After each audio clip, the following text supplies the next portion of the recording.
враќаме назад во живо од студиото со мојата колешка Јана Јосиповска и како што најавивме, тема која што ја третираме во овој дел од студиото се глобалните климатски протести, односно сите прашања поврзани со тоа. Наша гостинка е Јасмина Карлсон, која што долги години е во Шведска. Така? Да. Добре дојдовте. Добре ве најдов. И ви благодариме што одвоивте време за да бидете гостинка во студиото. Поводот е тоа што во петок на 15 март се случува еден огромен глобален протест во речиси сите држави во Европа и во светот. Да. Така ќе се случува и во Македонија. Да. Климатските промени не засегаат сите, би рекле нели сите активисти во поглед на тоа, па од тука и сите имаме наша улога да одиграме. На овие протести што точно, каква порака треба да се испрати? Според мене е ова еден добар чекор. Значи, сите ние што сме загрижени граѓани за ова што се дешава со нашата клима на планетава, да излеземе и да протестираме. На тој начин ние ќе можеме да ги потиснеме политичарите за да може да превземат акција, за да направат план на кој начин ќе се не, на кој начин ние ќе можеме да дојдеме до таа точка да го минимизираме испуштањето на CO2 во и да допринесеме за затоплување на атмосферата на планетата. Така нареченото глобално затоплување, нешто што затоплување. Ви изненадува ли тоа што поразговаравме пред овој разговор, Грета Тамберг, 16 годишна девојка од Гетеборг, можеби е лицето на целиот овој глобален протест. Започна од еден неизин говор, а веќе се шири насекаде низ Европа и тоа многу брзо како вирус. За среќа тоа е позитивна работа. Ви изненадува ли до каде доаѓа идејата? Не ми изненадува, се надевав дека ова дури побрзо ќе се деси. Мои колеги, психолози, се тамо секој петок во Стокхолм и ја поддржуваат, значи излегуваат од работа, идат и стојат и протестираат заедно со неа. Сега има и други бранши, значи лекари се придружуваат и други бранши, за да покажат поддршка спрема Грета. Така да ова се шири и тоа е добро што се шири. Да. Дали, еве, сметате, односно, сепак ова е ваков вид на протест и во Скопје, што е најавен, дека, односно, колку очекувате дека првично, примарно, меѓутоа ќе извлијае врз однос на институциите, локалните власти, па и подигнувањето на свеста и меѓу нас, нели, луѓето што е главна и основна цел. Не можеме вината да ја лоцираме и да ја бараме само во институциите. Потребно е барем тука кај нас менување на менталниот склоп. Сега ќе те прашам едно прашање. Дали си ти загрижена за Апсолутно. Добро. Кираш ли на протест? Па се надеваме дека ќе стигнеме, зависно од нашата работа. Да. Тоа треба сите да го кажат. Значи, не само ти. Ти колку години имаш? 30. 30. Значи, твојата генерација ќе биде 100% ќе видиш многу од овие климатски промени кои што не се сакани. Значи, не се сакани климатски промени. Значи, сите системи во земјите, тие се изградени кон стабилност и дека нема да биде нешто од надвор да се деси. Меѓутоа, климатските промени тие ќе се десат без разлика дали системите ние ги градиме за дека ќе се десат промени или нема да се десат. Значи, ова ќе се деси на сите нас. И ние треба да протестираме за да ги потиснеме политичарите, за да направат план што побрзо да се направат овие промени, за да минимираме CO2 во атмосферата. Вака сакам да ја прашам, со оглед на тоа што за климатските промени се зборува насекаде во светот, се зборува во Европскиот парламент, зборуваат лидерите на најмоќните земји, разни самити, се зборува на самити насекаде. Дали беше клучно едно малолетно девојче да се појави и сериозно да ја пренесе оваа порака за некој конечно сериозно да ја свати работава, иако се сомневам колку американскиот претседател ја сваќа со оглед на тоа што не верува дека има климатски промени. За него немам зборови. Добро, нема да го анализираме Доналд Трамп. Меѓутоа, ја мислам дека Грета Тунберг е едно од такви особи да она не се откажа. Значи, она продолжи. Секој петок не иде во школа, седи пред владата во Стокхолм и седи и протестира. Значи, на неа у почетокот сите вика, па добре, следниот пат кога ќе поминеме, нема да ја видиме така. Значи, она продолжува од август до сега, март месец. Значи, секој петок она седи пред владата и со нејзините пароли. И кога не се откажува, почна овие нејзината порака да се шири. И децата се повеќе и повеќе стануваат свесни дека ова нема да помине. Ова треба да се издржи и понатака да се бори. Значи, ако ние граѓани сами од себе не идеме и не се бориме, значи никој политичар нема да превземе акција за вакво нешто да се направи. Да, подигнување на свеста, примарно. Ме интересира со оглед на тоа што ние секогаш кога зборуваме за една демократска држава со високи стандарди, секогаш во разговорот ни се Шведска, Данска, Норвешка. Тоа, вие сте 20 години од прилика во Шведска. Тоа шведско општество како реагира на таа нејзина порака, на таа нејзина истрајност? Веројатно во некоја понеразвиена земја би рекле само еве го девојчево се залага за нешто, меѓутоа би поминала неприметно. Грета Тунберг од друга страна успеа да стигне до едни од највисоките институции да држи говори пред едни од највисоките представници на државите. Како општеството на Шведска гледа на тој активизам? Ја не можам да кажам за целото општество, меѓутоа ја знам дека ние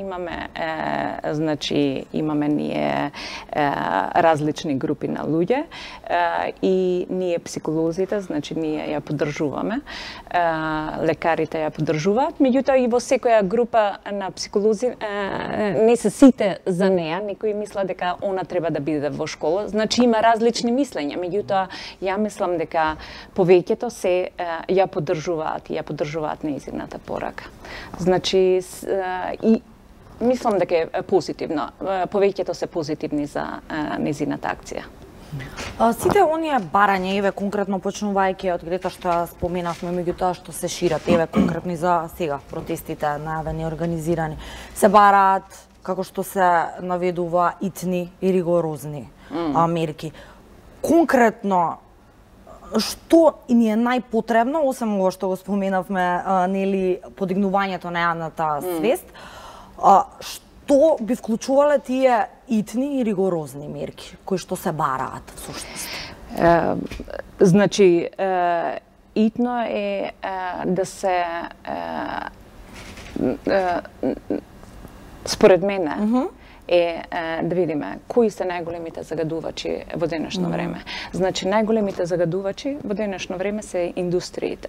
Значи, индустриите, меѓутоа политичарите се поврзани со индустриите, затоа што индустријата значи дека земјата ќе иде напред, дека ќе има увоз, извоз, дека луѓето ќе конзумираат, ќе има продукција. Меѓутоа, индустриите еве, да речеме у Македонија, кој загадува највеќе? Кој загадува највеќе?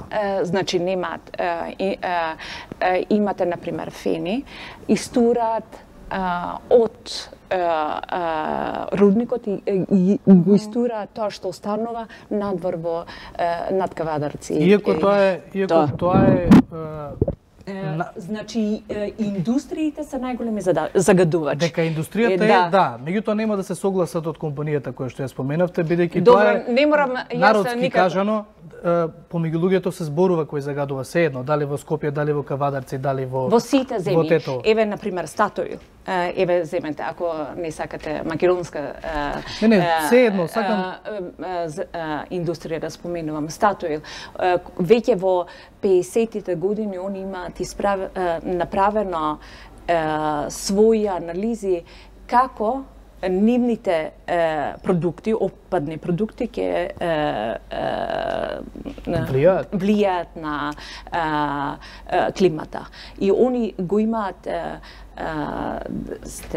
како се вика сега македонскиот збор, не secret. Да биде тајен извештајот. Значи, они го имаат напишано тајен извештајот, значи да не допре до јавноста. Инаку они знаеле што допринесуваат. Значи, кога ти одиш да бараш нафта, улје у земјата, ти знаеш што допринесуваш. Они го знаеле тоа од 50-тите години. Меѓутоа, они ништо не кажале. Меѓутоа, во денешно време што прават? Значи, гледаат и викаат, да имаме Статоил овде, да имаме Shell, да имаме сите овие улјени компании. Значи, они го прават тоа, свесни се што прават, меѓутоа не превземале никакви акции. Значи, овие сега акции, што се, значи граѓанскиот активизам да ги притисне политичарите, да ги притиснат индустриите за да направат нешто за да не испуштаат толку многу отпад. И верувате ли дека тоа може да се постигне? Може да се постигне. Со оглед на тоа што колку пари се вртат во индустриите. Со оглед на тоа што политичарите, главно во секаде во Европа и во светот се тие кои што ја имаат моќта да превземат мерки, како што велите вие, ригорозни и итни. Меѓутоа, еве, гледаме дека импактот е многу мал од таквите протести и демонстрации. И би се надоврзала, ако може така да се каже, и оно што всушност беше како отворање на разговоров, лицемерието на моќните луѓе и политичарите е тоа дека од една страна се прокламира дека треба да имаме здрава животна средина, без разлика за било која земја да станува збор, а од друга страна може би е само парада и представување во јавност дека еве нешто превземаме, а како што споменавте и вие, ништо не се превзема, туку напротив, има бизниси подкрепени со доказни и не подкрепени, каде што работат големите корпорации на сметка на полнење на джебот на политичарите. Така што, главното прашање е оно што колегата Чаловски го постави. Верувате ли дека може би, ако макотрпна и тешка борба, дека на крајот би можеле да се излезе на крај со сите овие работи? Може, возможно е. Ние треба да ги притиснеме политичарите. Затоа што е алтернативата? Алтернативата е да дозволиме на овој начин да продолжи и до крајот на овој век, значи температурата на земјата ќе се покачи 4 до 5 степени. Знаете ли што целта на FN, United Nation, е 1,5 степени. Меѓутоа, 1,5 степени, значи, става некои процеси, земјини, планетарни процеси во акција и тоа не сакаме да го доживееме. Тоа значи дека некои острови може да ги снема? Не само што островите, него веќе и глациерите веќе се топат. И тоа е многу животната средина. 2 милиони луѓе се зависни, например, од Хималаја, глациерот. И тоа за да не се топи. Меѓутоа, он веќе за 30 на години ќе се стопи, нема повеќе. Значи, нема да тече вода. И што значи тоа? Тоа значи дека 2 милиони луѓе веќе ќе мора да се иселат чим нема вода. Значи, за Македонија и за Јужна Европа се вика Јас ви го кажувам ова затоа што јас сум многу загрижена. Викаат за Јужна Европа ќе стане пустина доколку се зголеми температурата за 2 степени, 2-3 степени и веќе нема да може да се живее овде затоа што нема да има вода, нема да има реки и тоа значи бегалци, климатски бегалци ќе има. Значи ова е толку сериозно прашање. Јас ова го кажувам затоа што јас сум загрижена, затоа што јас знам дека што значи бегалци да се прими. Шведска прими 160.000 бегалци 2015 година. Значи ова е само почеток. Значи ова е само почеток. Значи утре ќе бидете и вие бегалци. Јас можеби ќе бидам бегалец. Не знам. Не знам како ќе биде, како ќе се измени ситуацијата во Шведска. Да, ако направите една паралела, вие сте там во Шведска, веројатно сте слушнале, познато е дека во контекст на животната средина Скопје, Тетово, помеѓу најзагадените градови во Европа, и сега ако направите една паралела што е она што се презема во Шведска за државата да не биде таква каква што е она што се прави тука. Дали се клучни финансиите на една држава или се клучни идеите, бидејќи ние имаме луѓе кои што имаат идеи за обновливи извори на енергија. Тоа е точно. Меѓутоа и тоа чини пари. Да. Шведска може да си го дозволи. Дали финансиите играат улога или тоа може да се случи и тука само доколку има волја? Најверојатно има финансијата улога, меѓутоа не е само до финансијата. Треба да се има идеолог, треба да се има лидер, значи што сака да направи нешто од државата. Зашто во Македонија имаме толку многу ракови? Кажете ми зашто има толку многу ракови. Значи, воздухот е загаден, кога ќе врне дожд, доаѓа тие уловни метали и сите тие загадени частички влегуваат во почвата. Согласно најновите известувања имавме и едно од најзагадените почви во многу градови. Да, и во Шведска, например, кочанскиот турист не го примаат. Зашто? Затоа што имаше они во везоа, меѓутоа го вратија. Ја вратија македонската зелка затоа што тие се веќе наполнети со тешки метали. Значи никој не сака зашто да увезам јас храна што е веќе загрозена. Значи вие деца, вие веќе ги јадите тие работи. Вие веќе ги јадете. Значи, тоа со текот на годините, тоа си се собира тешки метали што предизвикуваат различни канцери, различни болести. Значи, се работи не само за физичко здравје на луѓето, значи се работи за многу различни работи, се работи за политика, се работи за климатски процеси, се работи за бегалски процеси. Значи сите системи ќе не се уништат. Поврзано е така. Ова е се поврзано и затоа јас сакам, јас сум благодарна што вие ме повикавте, се надевам дека и понатака ќе имаме можност. Можете да дојдете во Гетеборг, тогаш јас во петок ќе протестирам секако. Вие протестирате во Шведска? Да. Така. Добро, ви благодариме што бевте гостинка овде во студиото. Ние да напоменеме само дека 15 март е големиот глобален климатски протест, ќе се случува насекаде во светот. Во Македонија веќе оваа иницијатива е поддржана од неколку организации: Екосвест, Движење за чист воздух, Екогерила, Чист Охрид, Канцерогено општество, О2 иницијативата и ученици од средношколски глас. Што е многу важно, што младите се вклучени во ова, така да 15 март, петок, се протестира глобално. Инаку, за сите оние кои што можеби и не се доволно запознаени со ризиците од глобалните климатски промени, слободно може да изгуглаат, да го погледнат. Before the Flood или Пред поплавата, филмот на Леонардо Ди Каприо, кој што зборува многу добро за импактот кој што тие климатски промени ќе го предизвикаат и врз животниот свет и врз населението. Има и научни рапорти или извештаи.